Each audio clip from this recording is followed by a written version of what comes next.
Today I'm going to try something different. I'll follow a Bob Ross painting tutorial, but instead of brushes and paper, I'll be using Photoshop. Bob Ross was a legend. Whenever there is a discussion about painting, it is impossible not to mention him or at least think about him. He wasn't just an incredible painter, but also an amazing human being. I cannot count how many times I've fallen asleep to his videos. The way he connects with his audience and his art is truly special. I have always wanted to paint along with him, and I'm finally gonna do it. I've never actually painted in Photoshop before, and I do not even have a drawing tablet. I'll be doing this entirely with my mouse, so I'm really hoping that it doesn't turn into a complete disaster. Once I finish the painting, I'll create a second version using photo manipulation, something I'm much more comfortable with. I think this is going to be a really fun experience, so without further ado, let's start painting.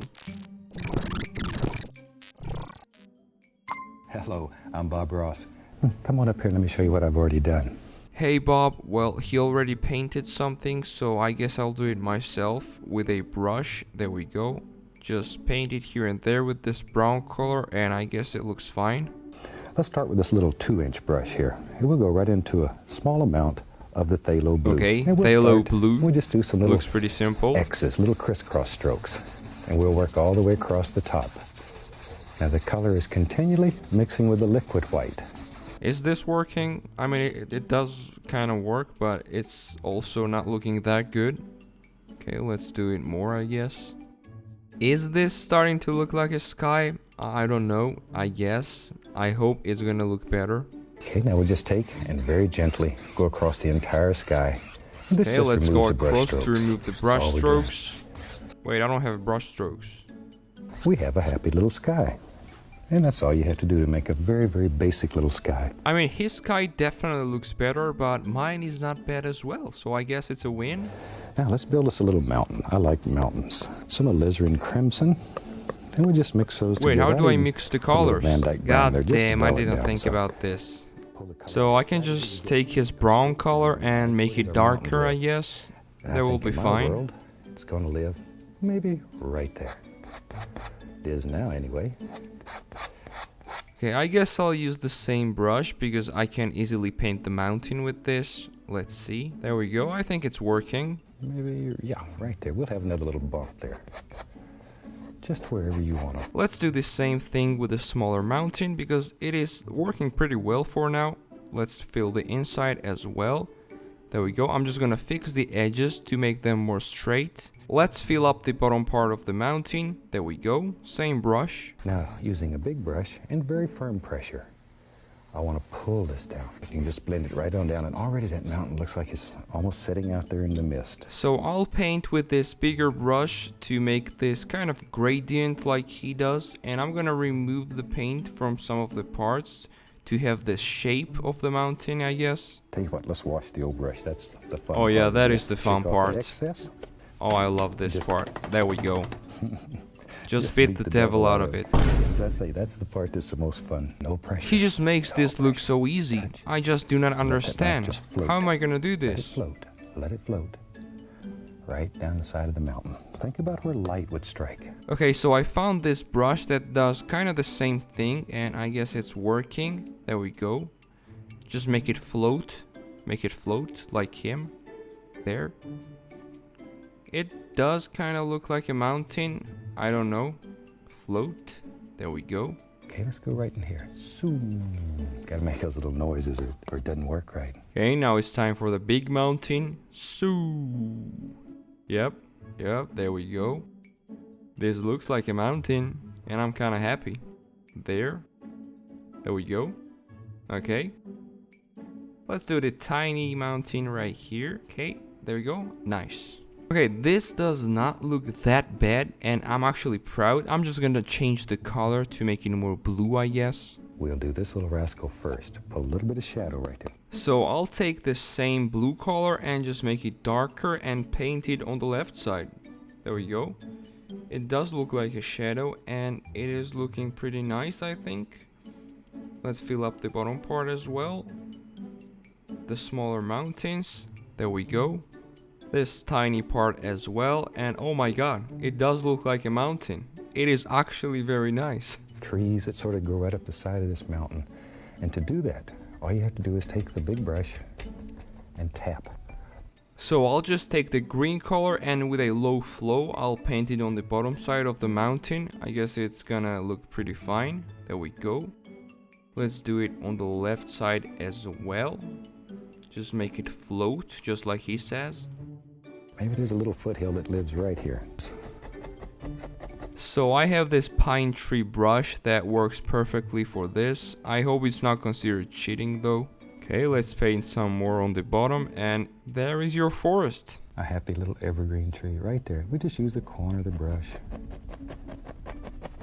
Just go back and forth, see there? Okay, so I'm gonna use the same brush for this tree. I'm just gonna duplicate it to make it more visible. There we go. Make some copies of it to create this forest in the foreground. There, it looks pretty good, I guess. And we'll just put the indication of some highlights that are showing through on these trees. Okay, so I don't know how do I make these highlights. I'm just gonna paint with this brush and then remove it with the other brush like this to maybe give it a texture, I guess. It is kind of horrible, but I think I'll make it look pretty nice. Now this is going to be one of them big evergreen trees that sort of saggy. The limbs hang over. I like this brush for making these kind of trees. See how the limbs hang though? I'm gonna do the same thing with a bigger tree in the front. I'll just change the shape a bit to really match his painting. I'm gonna duplicate it a few times and fill up the inside with a normal brush. Now we can go up in here and just begin putting in the indication of some beautiful highlights that live right here on this tree. I'm gonna use the same thing on the highlights on this tree as well. There we go, just paint it with this brush and afterwards remove it from some parts, hoping it will start to look good. Put the indication of just a happy little bush or two that lives right here, right on the edge of the water. Okay, let's paint happy little bush in the front, there. I'm also gonna duplicate the whole thing to make the reflection and add the motion blur to kinda give it this water texture. And we'll just cut in a little water line. Okay, let's add this water things just like he does. There we go. I think we'll call that one done. Considering that this is my first ever painting in Photoshop and I did it with a mouse, I would say it's not that bad. It didn't turn out to be a complete disaster, which is exactly what I wanted. I'm going to say that this is still a win. Now let's move on something I'm more familiar with, which is photo manipulation. I'll do the exact same painting, but I'll use real pictures and try to make it look as good as I can. I'm really curious to see what I can cook up with this, so let's begin. Okay, so let's drop the mountain. There we go. Just make it a tad bigger and change the shape. I'm gonna mask it with a pen tool. It is more time consuming, but the final result is definitely worth it. Let's duplicate it a few times to really match the Bob Ross's painting. There we go. Remove it from some parts to really merge the mountains. I'm gonna create this simple guide to always see the shape of the mountain. There, I'm just doing this with a brush tool, nothing special.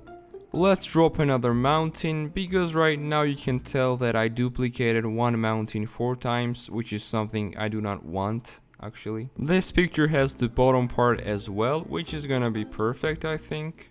It will just need color balance. Other than that, this picture is pretty nice. Let's drop another mountain for the right side. Same thing with this one, just cut it out and merge it with the others.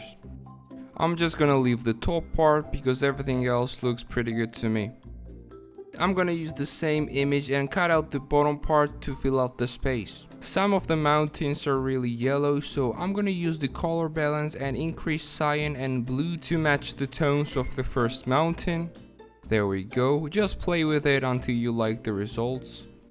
This right side of the mountain is kinda curved, so I'll try to make it more straight using Liquify to match the painting really. Yeah, that looks nice, I guess. I think it's time to add the shadows. I'll add shadows with exposure. I'll add the blend diff as well. There we go. Same thing with the other mountains. I really have to go in detail because it is a high resolution picture and I cannot just swipe the brush like Bob Ross because it's not gonna work. So I have to really watch out for every rock and cliff. There we go, I guess it's fine. Same thing with this one. I'm also adding the color balance to make the shadows more blue because it is really dark black right now. The top part of the mountains are ready, so it's time to add the green tones in the bottom of the mountains. So I will add this picture. I'm just gonna make it a bit wide. There we go. I'm gonna fade out top and the bottom parts and try to make it kind of washed out green with less saturation because it is really saturated right now. Let's remove some parts with this brush to really make the fade between mountains and these green parts. I also have to add some blue to the grass because it is really green and it is not realistic really. This looks fine, it is more cold and not that green. I'm gonna start adding the trees and I'm gonna cut them out from this image. I think it's gonna work perfectly. I'm just gonna cut it out and use the refine edge brush tool to remove the whites from the trees. Some color balance with the curves to match the tones. There we go. I'm also gonna add this picture behind these trees to really make the tree fade from the mountains because it is pretty empty behind. There we go. I think it looks more accurate in my opinion. It just needs some refining and color balance. I'm gonna add this picture in the front because it has pine trees and water as well and I think it's gonna be perfect for this one. I'm just gonna duplicate it to make it wider and fit the composition.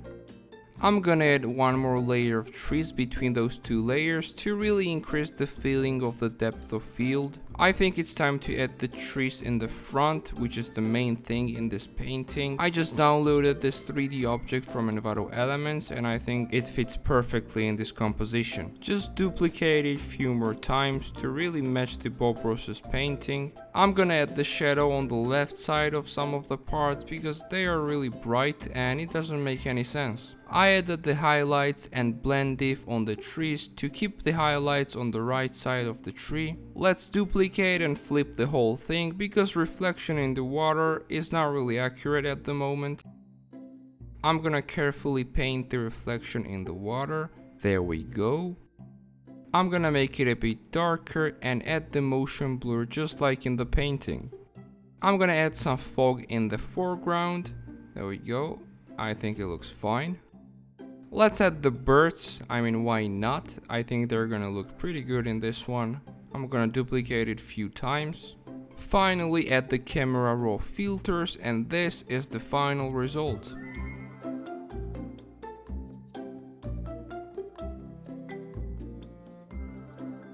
I'm happy with the final result. I know it's not exactly the same, but looking at it, I think you can tell that it was inspired by Bob Ross. It's not the style I'm really used to, but I still feel satisfied with how it turned out and I hope you like it too. I'm actually curious if any of you try to make this, please drop it in my Discord. I would love to see what you create because it was weirdly hard for me and I'd like to know what you think. If you enjoyed this video and want to see more videos like this, make sure to subscribe and like the video. I really hope I'll see you in the next one.